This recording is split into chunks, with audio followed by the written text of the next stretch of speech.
remercie évidemment le président du département, à travers lui l'ensemble des équipes éducatives qui sont là, parce que je travaille sur ce sujet de l'aide sociale à l'enfance. La semaine dernière, j'ai été auditionnée par la commission d'enquête qui est présidée par la députée Laure Miller, parce que c'est un sujet qui nous interpelle beaucoup dans le pays. Qui nous interpelle beaucoup parce que quand on regarde ce domaine, nous avons, au moment où je vous parle, presque 400 000 enfants qui bénéficient de mesures éducatives de placement. Alors quand je dis presque 400 000, c'est parce que certains enfants peuvent avoir 2 mesures. C'est la raison pour laquelle le chiffre n'est pas en nombre d'enfants, mais en nombre de mesures. Et ce que l'on voit, c'est qu'aujourd'hui, nous avons de moins en moins de familles d'accueil et nous avons beaucoup moins de naissances dans notre pays. Et pour autant, depuis le Covid, nous avons une augmentation très importante, notamment des problèmes de violence intrafamiliale, qui fait que nous avons plus d'enfants qui viennent à la suite de mesures prises par les juges. Et pour vous donner un chiffre, entre l'exercice 22 et l'exercice 23, 18 000 enfants supplémentaires d'une année sur l'autre, c'est dire si c'est extrêmement important.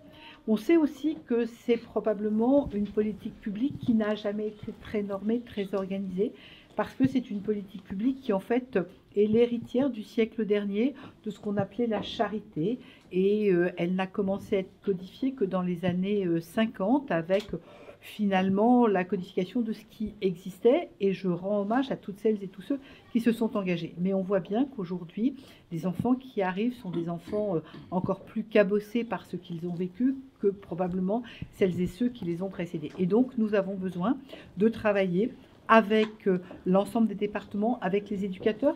Et je voudrais dire que, bien sûr, il y a des sujets d'argent public, mais ça n'est pas qu'un sujet d'argent public. C'est un sujet de parcours de chacun de ces enfants et de notre capacité à regarder comment, en fonction de la situation de chacun des enfants, on peut construire avec eux un parcours de vie. Alors, on commence avec les tout petits, les pouponnières, parce que, bien évidemment, quand je regarde ce qui se fait dans d'autres pays, et notamment, par exemple, au Canada, en Belgique, on voit que pour ces tout petits, on est en accueil individuel, pas en accueil collectif, et qu'on ne commence l'accueil collectif que vers 4-5 ans, ce qui n'est pas le cas dans notre pays, ce qui nous interroge et nous conduit à travailler.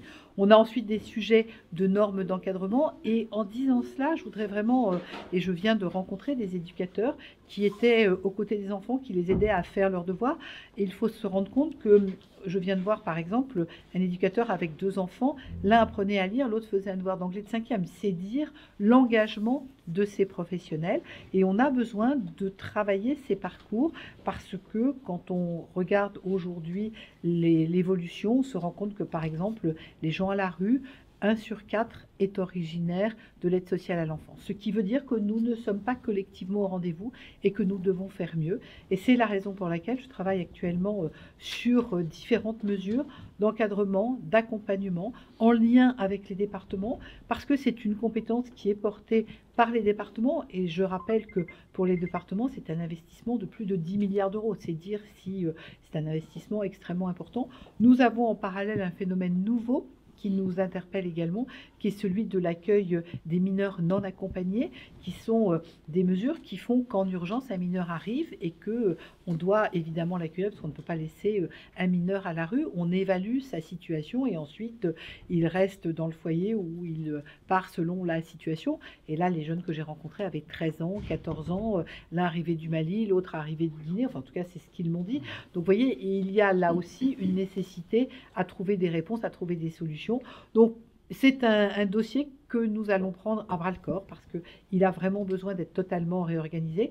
Je sais que la commission d'enquête aura un rapport à nous remettre début avril. J'ai déjà rencontré la rapporteure, parce que c'était important d'entendre évidemment l'expérience, d'entendre. J'étais la dernière à être auditionnée, donc ils ont déjà entendu beaucoup de choses. Et dans un pays dans lequel la démographie est ce qu'elle est, dans un pays qui est le pays qui a fondé la sécurité sociale il y a 80 ans, on ne peut pas ne pas être au rendez-vous de la protection de l'enfance, et c'est le sens de notre engagement. Ce qui veut dire, Mme Vautrin, que peut-être qu'il y aura un élargissement, un assouplissement des contraintes budgétaires pour permettre aux départements de mener à bien leur mission. Madame, vous l'avez compris, ce n'est pas qu'un enjeu budgétaire.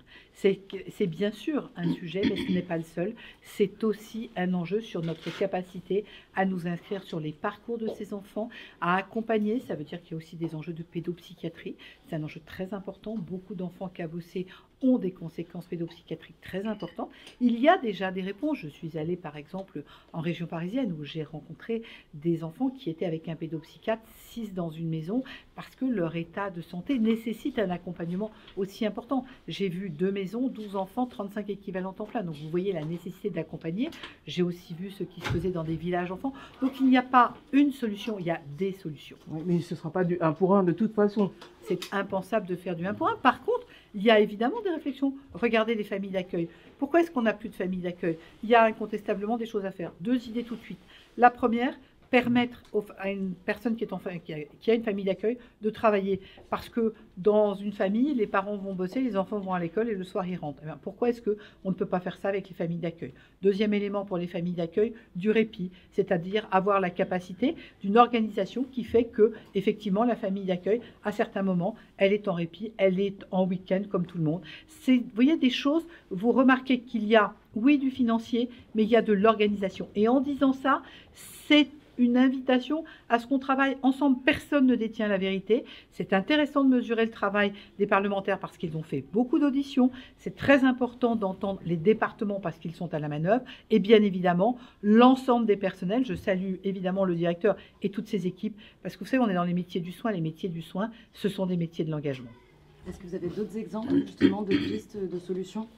Je vous en ai cité plusieurs. Je vous ai cité les villages enfants qui sont une solution tout à fait intéressante. Des réponses pour les approches pédopsychiatriques.